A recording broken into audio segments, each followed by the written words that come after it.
Brasil, neste ano de 2017, a campanha da fraternidade de número 53. A campanha começou lá em 64 e já são, portanto, 53 edições.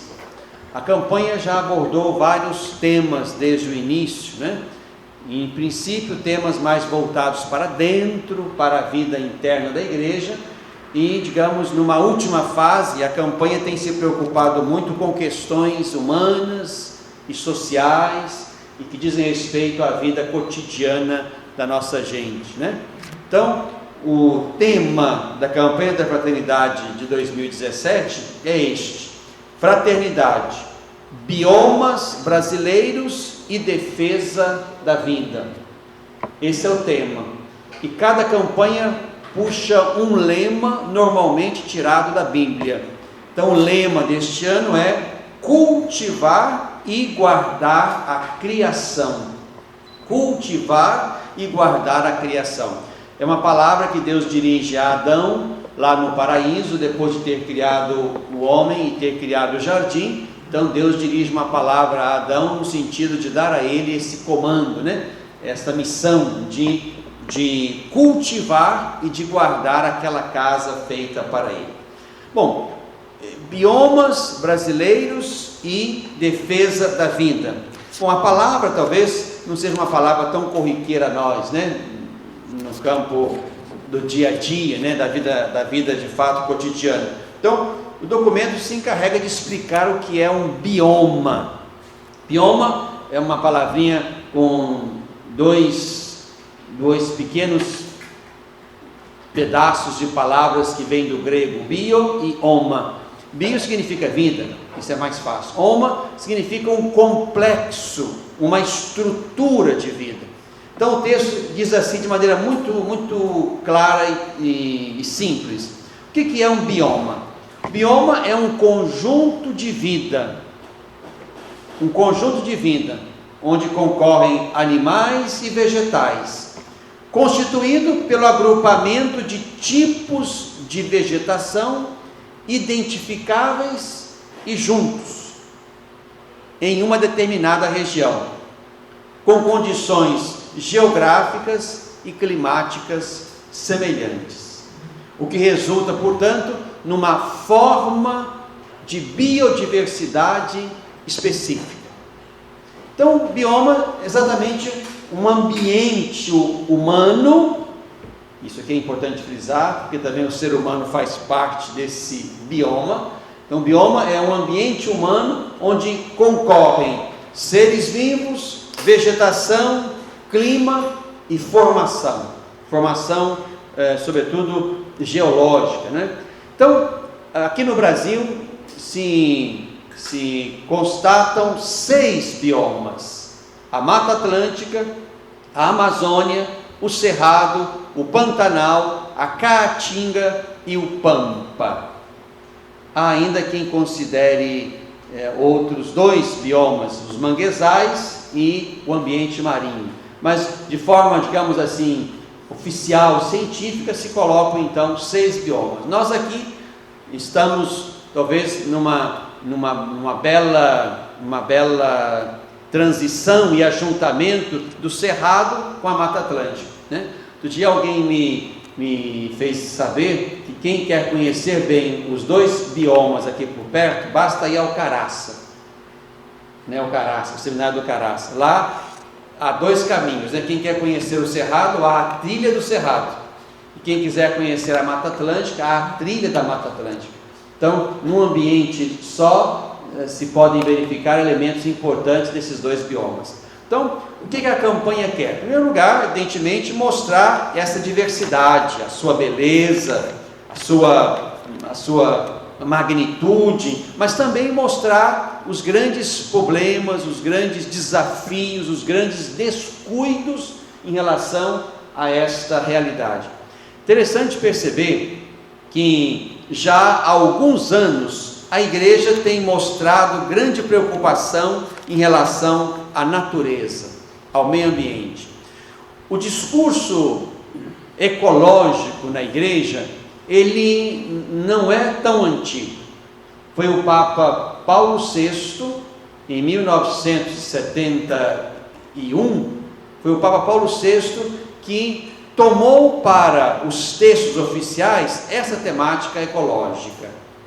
Ali já falava dos desafios, dos conflitos, dos dilemas, do desenvolvimento sem ética e sem a preocupação com a natureza. Bom, Paulo VI, então, na década de 70. Então nós não temos, digamos assim, uma longa tradição nesse discurso. Mas é verdade que de lá para cá as coisas foram tomando proporções, tanto no discurso quanto na situação efetiva de desgaste e de destruição da natureza. A partir de Paulo VI, aí já houve e tem se mantido discursos bastante severos acerca disso, né? São João Paulo II tratou disso, inclusive da relação entre a ecologia e a ética. Depois, o Papa Bento tomou para si uma expressão que já era anterior, mas a desenvolveu bem, que foi a questão da ecologia humana. É preciso cuidar-se da natureza, mas levando-se em conta a centralidade do ser humano, não é? Não se pode cuidar do jacaré descuidando-se da criança que mora na beirada do lago ou do rio e que passa fome. Então é preciso pensar uma ecologia humana, portanto, mais ampla. E depois o Papa Francisco, aqui sim, nós nos assentamos, a partir do Papa Francisco, numa situação bastante séria em relação a esse discurso, né? O Papa Francisco é o Papa da primeira encíclica, do primeiro, digamos, escrito do magistério totalmente voltado para a ecologia. Aqui se trata da Laudato Si, que é um escrito do Papa Francisco de 2015. Aquele escrito trata só e absolutamente da relação do ser humano com a natureza, né? E ali aparecem algumas expressões muito importantes que devem ser repetidas sempre. Primeiro é a expressão que o Papa usa muitas vezes: tudo está interligado, tudo está relacionado. Essa expressão é como um refrão que o Papa usa, né? De modo, a natureza não é alguma coisa fora de mim simplesmente que eu posso cuidar ou não. A natureza sou eu. Se ela não existe, eu não existo. Se eu crio condições desfavoráveis a ela, eu estou criando condições desfavoráveis a mim. Então, há aqui uma relação fecunda e inseparável, não é? O homem e a mulher não só estão na natureza, mas são a natureza. Aqui estamos, portanto, num outro patamar de compreensão, né?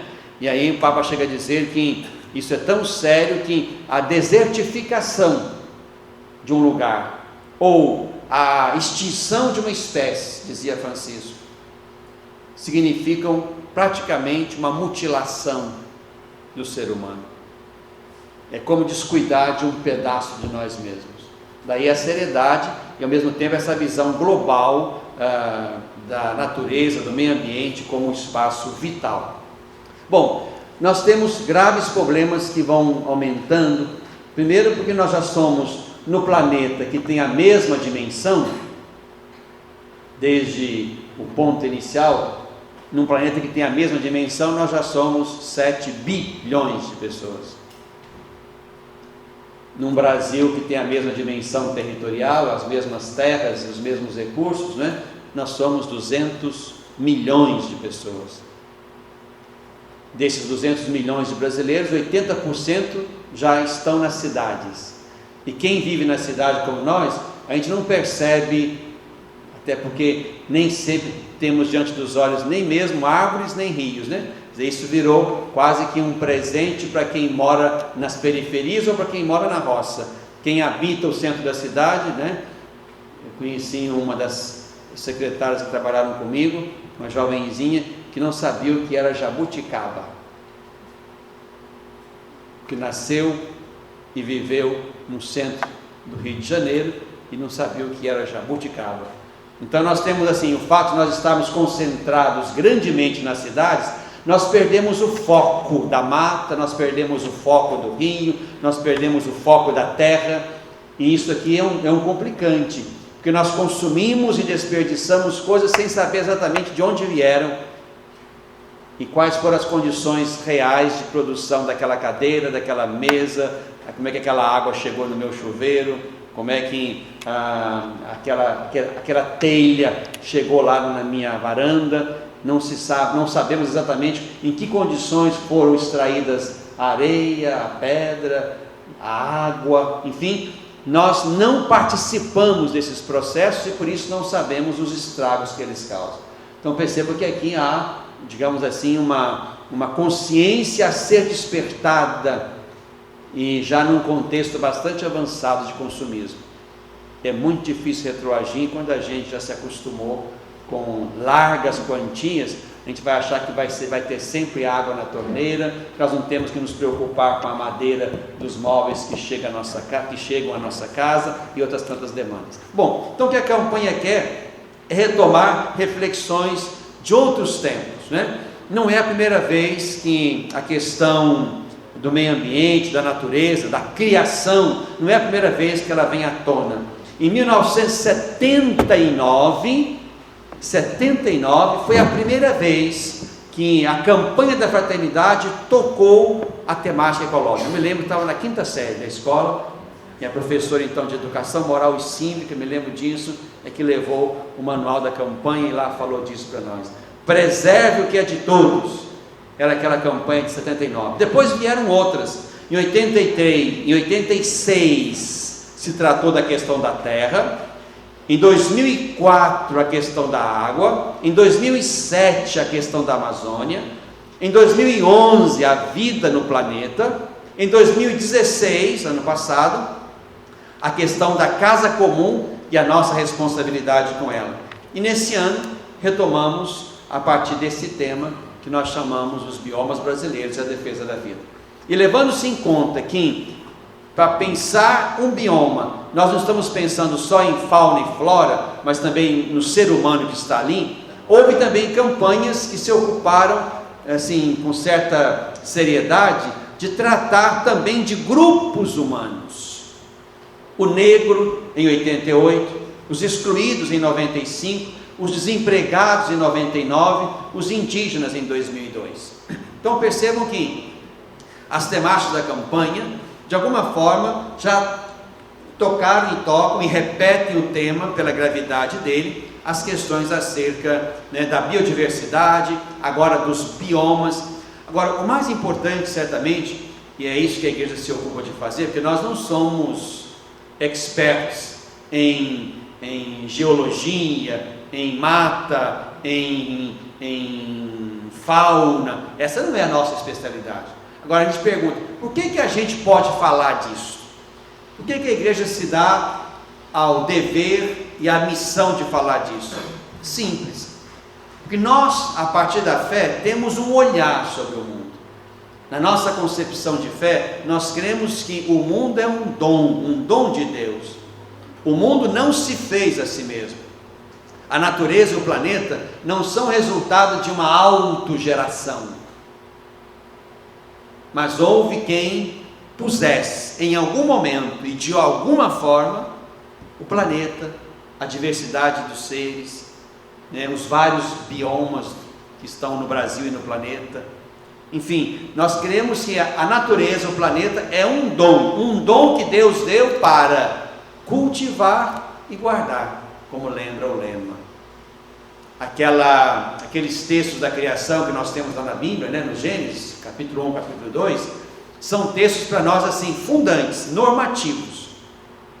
Aqueles dois textos querem responder exatamente a uma pergunta só. A pergunta que eles querem responder não é a pergunta do quando Deus fez. Nenhum dos dois responde essa pergunta. E nem muito menos como Deus fez. Não é esta a pergunta para a qual os textos são a resposta. Porque o como eu vou ter, Deus fez pela palavra, capítulo 1, Deus fez pelo barro, capítulo 2, então essa não é a pergunta mais importante. Qual é a pergunta mais importante? Quem fez? Capítulo 1, Deus. Em 6 dias descansou no 7º. Capítulo 2, fez do barro, soprou as narinas, criou o jardim, criou a mulher como companheira, e ambos responsáveis pela multiplicação da vida humana e pelo cuidado do jardim. Então, quem fez? Deus. Então, nós temos essa convicção, por isso podemos interferir e dizer aquilo que de fato, a partir da fé, nós vemos como desafio, como problema. Certamente, lidar com essa problemática não é assim tão simples, que nós temos um processo de desenvolvimento em andamento avançado e em andamentos cheios de contradições. Para evoluir, para progredir, normalmente se paga a conta da poluição, do desmatamento, do estrago, portanto, na natureza, como se isso fosse resultado de um progresso em andamento. Então percebam que é preciso mudar tanto a mentalidade, é preciso pensar ou repensar um processo de desenvolvimento. Isso aqui passa por outras cabeças e por muitas cabeças, mas isso tem que ser dito. Mas também é preciso recuperar práticas pequenas, cotidianas, que nós também perdemos. Seja o cuidado com a água, seja o cuidado com as árvores, seja o replantio, seja o cuidado com as nascentes. Isso aqui são coisas que cabem no nosso orçamento. Levar as crianças a visitar a zona rural, a conhecer aquele ambiente, a conhecer os biomas que estão aqui entre nós, para mostrar que nós precisamos disso para viver, ou nós cuidamos bem disso, tanto quanto podemos, levando em conta que há um processo, que é um trator que vai esmagando tudo. Então, se eu não consigo mudar a curto prazo uma grande dinâmica, eu posso mudar aqui a dinâmica cotidiana de lidar com a natureza, né, com o ar, com as águas, com as árvores, com o solo. Isso se aprende, ou se pode aprender a partir da escola, a partir das famílias, né? Isso é da nossa demanda. Bom, então o que nós queremos, e termino, é exatamente isso. Mais uma vez propor às famílias, né, sobretudo aquelas famílias católicas, ou quem quer que seja, porque o tema não é um tema católico, o tema não é um tema religioso. Pensar a criação, eu posso pensá-la como crente, posso pensá-la como ateu.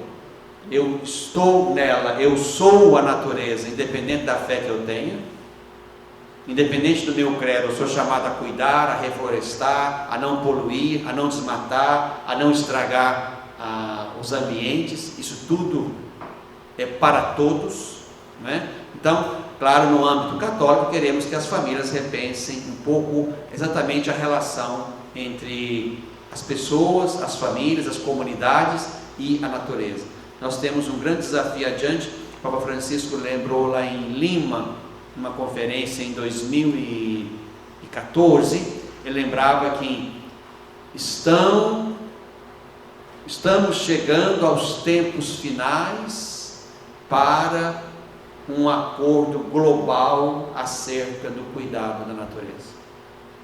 Estamos já em tempos finais, isto é, ou fazemos isto agora com urgência, com rapidez, ou não vamos dar conta de colocar essa casa em ordem. Bom, já estamos num déficit, né, Geraldo, bastante exagerado de descuido, né? Os pactos anteriores dos grandes países acerca da poluição, acerca do desmatamento, acerca da camada de ozônio, enfim, esses pactos não foram e não estão sendo cumpridos. O progresso, como tratou, vai comendo a ética, vai comendo a vida, vai comendo a natureza, independente do que isso possa causar no futuro. Então nós temos que reagir logo, talvez reagir de baixo, a partir de baixo, começando com as novas gerações que precisam ter um outro olhar sobre a natureza. Então, importante também não é a gente só falar disso, refletir sobre isso. Daí vem então as propostas práticas também, que a partir da campanha vão ser viabilizadas entre nós.